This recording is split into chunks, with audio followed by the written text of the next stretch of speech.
has watched any of the Yellowstone series? Okay, all right. So I started with Yellowstone and then went to 1923, which is one of the origin story ones, and now Glenn and I are on 1883. Glenn did not watch Yellowstone. He did not watch 1923, which I actually thought was better than Yellowstone. I'm seeing some nodding heads. And now we're in this, like the original sort of, this is where the Dutton family came into Montana and set up shop, so to speak. I was so drawn in to this story, to this epic saga of this family, the land that they were on, the Native American Indians that were on the land as well, and the relationships between everyone in the family, the communities, and the relationship with the land. And even though some critics said it was more like a soap opera, for me, I was just like, there was so much energy and emotion in this series. And I just finished the final series a few days ago and was weeping at the end of it.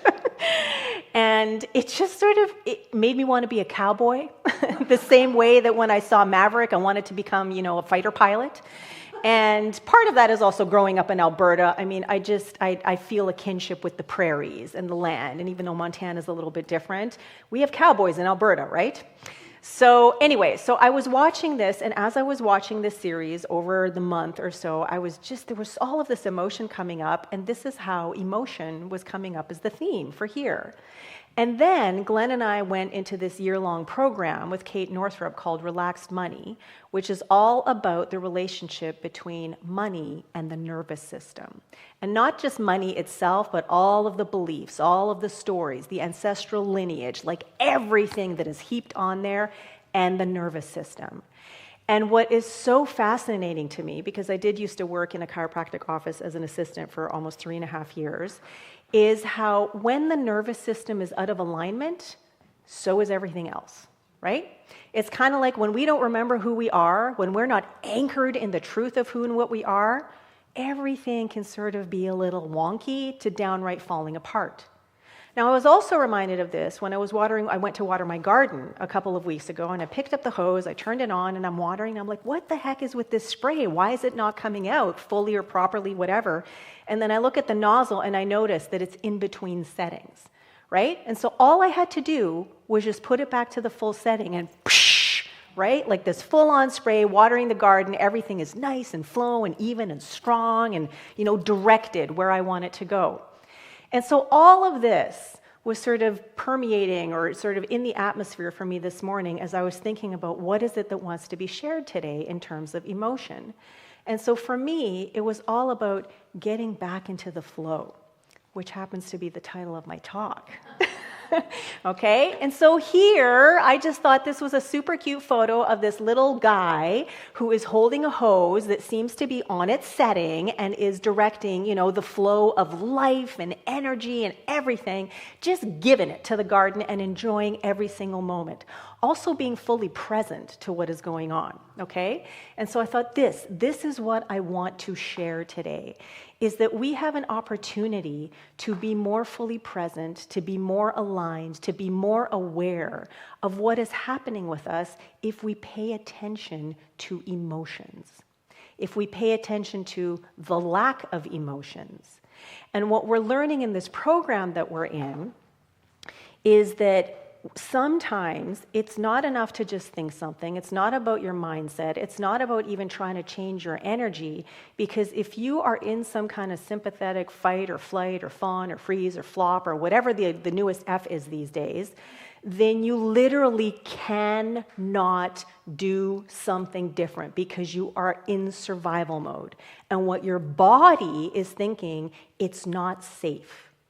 And so resetting your nervous system allows your body to know that it is safe to feel.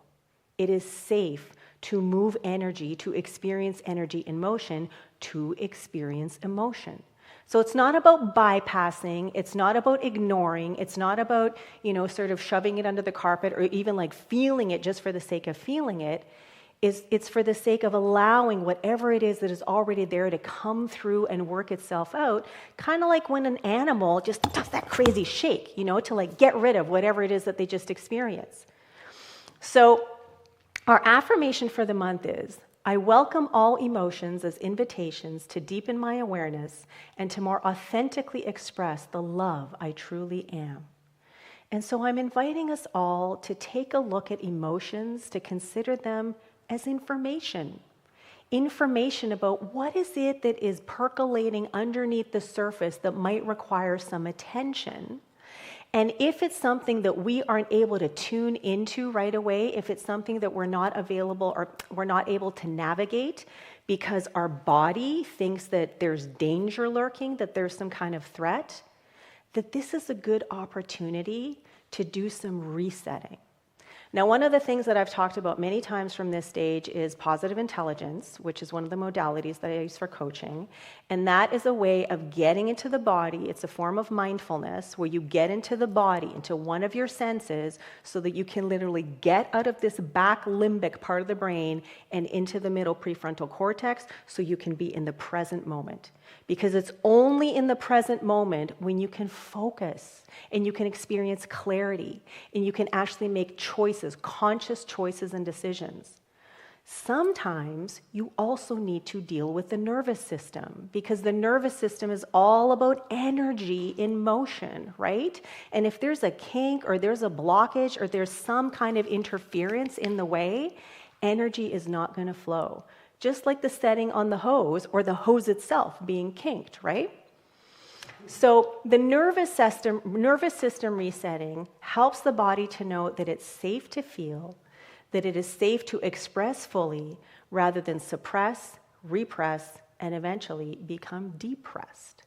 Because what I learned in this program that we're taking is the opposite of depression is actually expression. And this comes from where is her name? Dr. Edith Eva Eger. Is anyone here familiar with her? This is someone totally new to me, but I was looking her up this morning, and I'm totally going to look into more of the videos than the ones I watched because she is a TED Talk speaker, she is an author of numerous books, and she is a Holocaust survivor. And she is such a little dynamo. And so she is all about you cannot heal what you cannot feel. And so it is so important to work through, to allow feelings, to allow this energy that is already in us. And sometimes it's not even energy that we specifically sort of put there, for lack of a better phrase. It's something that we have been carrying along because it's part of our lineage. It comes down from different generations in our family. It's part of our culture. It's part of the collective consciousness, right? And so in order for us to actually be able to navigate this, in order for us to actually allow it to express, then sometimes we got to use some tools to help our nervous system to go, it's okay to feel this. It's okay to experience this. And so I actually want to share one with you today, okay? Because tools are a practical way of experiencing and embodying spirit more fully. So before engaging in a tool or using a tool, it's good to have a baseline, to establish a baseline. So I'm going to invite everybody to sit up straight in your chairs, okay? And then all I want you to do is just gently turn your neck from side to side. And just notice what's happening for you in your body, okay? Sitting up straight, not leaning back. You know, is there any tension, any noises, any pain? Okay? And then I'm just going to invite you to cross your arms like this. It doesn't matter which one goes over. And you just tap one hand at a time, gently, whatever pace works for you. You can go a little faster. You can go more slowly. This is called a butterfly hug. You can have your eyes open. You can have your eyes closed. And just by doing this gentle tapping motion, you are signaling your body that you're safe, that there's no threat. And even if you don't believe it, I just invite you to go along with it. Okay? Just trust. Okay, and then put your hands down gently by your sides, and now just gently move your neck back and forth again. And see if there's a little bit more range of motion, maybe a little less pain, any kind of difference. Who experienced a difference? Yeah, okay? Such a tiny little action. If you didn't experience a difference, maybe you didn't do it long enough, maybe that's not the right one for you. I'll be showing you more throughout the month. But that is such a simple thing, no special equipment required. You can do it whenever. You can do it when you're in conversation with someone. I'm doing it when I'm in class. I'm doing it right now standing before you, right? But it's amazing how just that little exercise, that little practice can make your body feel safe, because all of a sudden your nervous system has calmed down. And when you're feeling calm, then you're more able to express authentically, express more fully, and to really just express who and what you are, period. So to end with, what I want to say is that emotion is energy in motion. And when we feel stuck, it's often just a signal that something within us is ready to move, okay? That there's some kind of interference that is getting in the way, but that energy we are, that incredible, amazing, divine, energetic flow that is always, always in motion, it is always ready to move. So if there's some way that it's not, it's because there's some kind of blockage within us. So for us, it's not about to judge it. It's not about to berate ourselves. It's about to become curious, okay? That's what it's about. So let us welcome the feelings behind the patterns and create enough safety to actually feel them fully, with radical acceptance and genuine compassion. This is something we've been talking a lot about in the forgiveness class. And most of all, let us remember that as pure, essential love expressing, we are infinitely more powerful, creative, and resilient than anything we could ever think, believe, or feel, than anything we could ever experience. Thank you, and so it is.